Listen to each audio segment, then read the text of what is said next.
अजय जी, अभी जो है पुणे की तरफ से एक तैयारी आतंकी के मारे में इसमें अजहर महमूद का नाम है। भारतीय सेना में नाम। पहलगांव की घटना के बाद जिस प्रकार से माननीय प्रधानमंत्री नरेंद्र मोदी जी के नेतृत्व में हमारी सेना ने कार्रवाई की है, वो निश्चित रूप से सरकार की, माननीय प्रधानमंत्री जी के नेतृत्व वाली सरकार की जो आतंक और आतंकवादियों के प्रति नीति है, उसी का परिणाम। इस दुखद घटना के बाद पूरा देश आज मोदी जी की और अपनी सेना के साथ खड़ा है, और मुझे विश्वास है कि आतंकवाद को और आतंकवाद को संरक्षण देने वाले सभी लोगों के खिलाफ हमारी सेना कार्रवाई करेगी। और निश्चित रूप से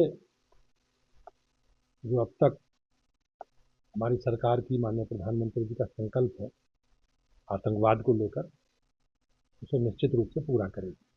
एक सोशल मीडिया पर ट्रेंड शुरू किया है कुछ लोगों ने, चुनिंदा लोगों ने, कि वार से कुछ नहीं होगा, वार बंद किया जाए। कुछ लोग हैं चुनिंदा जो पहले ये कह रहे थे मोदी जी कुछ कर नहीं रहे हैं, कर नहीं रहे हैं, वही लोग हैं। अब ये नेगेटिव लोग हैं, नकारात्मक अभियान चलाने वाले लोगों का उत्तर प्रदेश और देश में कोई स्थान अब बचा नहीं है।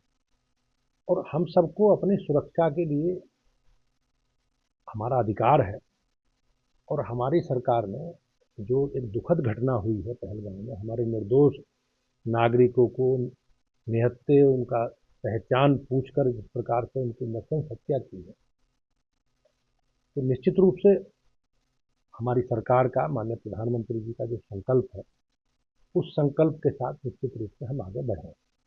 प्रधानमंत्री मोदी ने कहा था कि हम मिट्टी में मिला देंगे, तो क्या पाकिस्तान को जिस तरीके के हालात है, तो क्या मानेगा? नहीं, माननीय प्रधानमंत्री जी ने आतंकवाद को और आतंकवादियों को मिट्टी में मिलाने की बात कही है। हमारे लिए, सबके लिए गर्व की बात है कि हमारी सेना माननीय प्रधानमंत्री जी के नेतृत्व में इस ओर आगे बढ़ रही है, और पूरा देश अपनी सेना के साथ और प्रधानमंत्री जी के साथ खड़ा है। एक तरफ पाकिस्तान के अंदर घुस करके आतंकी ठिकानों को वापस चले जाना है, तो अब पाकिस्तान जो है उसका जवाब दे रहा है अपनी तरफ से। मतलब कहीं ना कहीं पाकिस्तान आतंकियों के पूरी पूरी ताकत के साथ भारतीय सेना देश की सुरक्षा के लिए खड़ी है। और पाकिस्तान का जो इतिहास है, जिस प्रकार से उन्होंने आतंकवाद को बढ़ावा दिया है, आतंकवादियों को पाला पोसा है, तो निश्चित रूप से मैं कह सकता हूं कि ये देश के लिए, समाज के लिए बड़ी चुनौती है। और माननीय प्रधानमंत्री जी, हमारी सरकार इन आतंकवादियों को और आतंकवाद को समाप्त करके पूरा दम ले। जब जी गृह मंत्री ने संसद में पिछले दिनों भी कहा था कि पीओके हमारा, हम ले चलेंगे, बलूचिस्तान की बात हुई है। क्या सेना हमारी इस तरफ बढ़ रही है? क्या लगता है? अब ये तो नीतिगत विषय है, इस विषय में मैं क्या कह सकता हूँ, लेकिन मुझे जैसा लगता है, और कई बार आपके सामने ये विषय आया भी है, कि सरकार आतंकवाद के और आतंकवादियों के समूल नष्ट के लिए संकल्पित है, और हम उस ओर आगे बढ़ रहे हैं।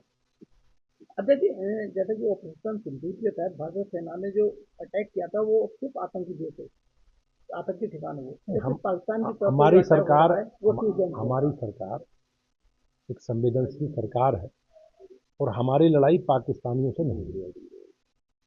हमारी लड़ाई उन तत्वों से है जो आतंकवाद फैला रहे हैं। हमारी लड़ाई उन लोगों से है जिन्होंने भारत में निहत्थे निर्दोष नागरिकों की उनकी धार्मिक पहचान पूछकर हत्या की। उन और बड़ी संख्या में हम लोग उनके साथ हैं, जिन बहनों का सिंदूर उन्होंने उजाड़ा है। और निश्चित रूप से हमारी सरकार, जैसे मैंने कहा, माननीय प्रधानमंत्री जी के नेतृत्व में आतंकवाद और आतंकवादियों के समूल नष्ट के लिए संकल्पित है। हम और उस ओर आगे बढ़ रहे हैं। एक आखिरी सवाल ये है, क्या ये जो युद्ध चल रहा है, क्या ये बीच में रोका जा सकता है, या मिट्टी में मिला करके ही पूरा खत्म? अब ये तो सरकार का नीतिगत विषय है, अब इस विषय में मैं क्या कह सकता हूँ, लेकिन हमारी नीति, पार्टी की हमारी नीति यही है कि हम आतंकवाद और आतंकवादियों के खात्मे के लिए संकल्पित हैं। अच्छा जी, एक सवाल ये है कि अब किस तरह की अब राजनीति है? जिस प्रकार से हुआ, सत्ता के अनेकों केंद्र हैं, और पाकिस्तान एक असफल राष्ट्र, वहाँ सेना एक अलग केंद्र है, सरकार अलग है, तो वहाँ राजनीतिक दृष्टि से सरकार की भूमिका कोई बहुत निर्णायक नहीं है। और जिस प्रकार से वहाँ की सेना आतंकवादियों के और आतंक के साथ खड़ी रही है, तो निश्चित रूप से राजनीतिक इस प्रकार की बयानबाजी स्वाभाविक है।